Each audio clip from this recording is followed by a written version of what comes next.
আসসালামু আলাইকুম প্রিয় দর্শক, আজকে বানিয়ে দেখাবো ক্যারামেল ফুডিং রেসিপি। ফুডিং বানাতে পারে না পৃথিবীতে এমন খুব কম মানুষই আছে, তাও রেসিপিটি শেয়ার করছি কারণ এটি ভীষণ জনপ্রিয় ডেজার্ট আইটেম। বিশেষ করে বাচ্চারা তো খুবই পছন্দ করে। খুব সিম্পল ওয়েতে মাত্র 3টি উপকরণে রেসিপিটি শেয়ার করছি। আশা করছি ভালো লাগবে।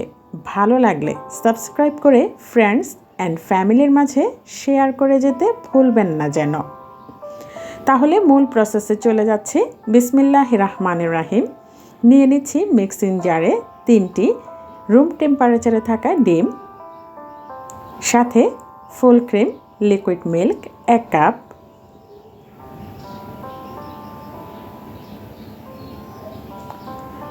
স্বাদ অনুযায়ী চিনি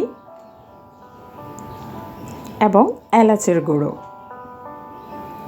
এখানে ভ্যানিলা এসেন্সও দেওয়া যেতে পারে, আমি এলাচের গুঁড়ো দিয়েছি কারণ ফ্লেভারটা ভীষণ ভালো লাগে। তো এখন এটিকে ভালো করে মিক্সার করে নিচ্ছি। ভালো করে মিক্সার হওয়ার পর অন্যদিকে একটি পাত্রে ক্যারামেল রেডি করে নিব। দিয়ে দিচ্ছি 3 টেবিল স্পুন চিনি। খুব হাই হিটে কিন্তু ক্যারামেলটা রেডি করা যাবে না, তাতে করে ক্যারামেলটা পুড়ে গিয়ে খুব বাজে স্মেল ছড়াবে এবং তেতো হয়ে যাবে। ফুডিংটা খেতে একেবারেই ভালো লাগবে না। তাই চুলার আঁচ কমিয়ে ক্যারামেলটা রেডি করে নিতে হবে। খুব সুন্দর একটা কালার চলে এসেছে।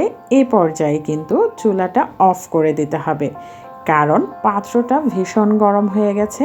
এতে করে ফুডিংটা কিন্তু ক্যারামেলটা কিন্তু সুন্দরভাবে কালার চলে এসেছে। যে পাত্রে আমি ফুডিংটা রেডি করব সেই পাত্রে ক্যারামেলটা সেট করে নিচ্ছি।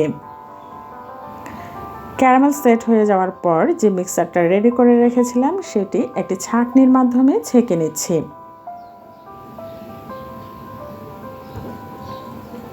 অন্যদিকে একটি পাত্র বসিয়ে দিয়েছি চুলায়। দিয়ে দিচ্ছি 2টো টিস্যু।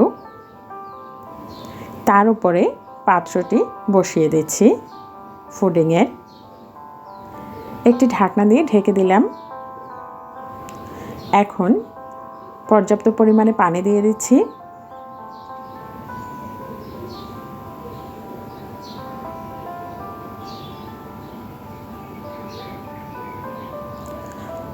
তার উপরে আরেকটি ঢাকনা দিয়ে যে ছিদ্রটা আছে সেটিকে একটি লংয়ের মাধ্যমে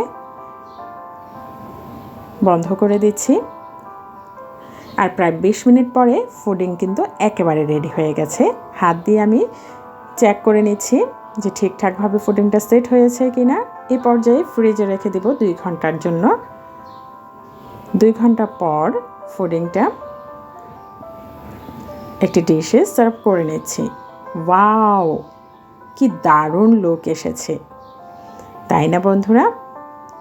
আশা করছি ভীষণ ভালো লেগেছে।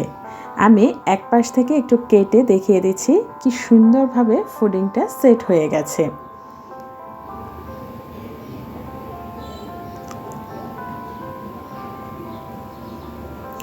কতটা পারফেক্ট হয়েছে এই ফুডিংটা দেখেই নিশ্চয়ই বুঝতে পারছো তোমরা।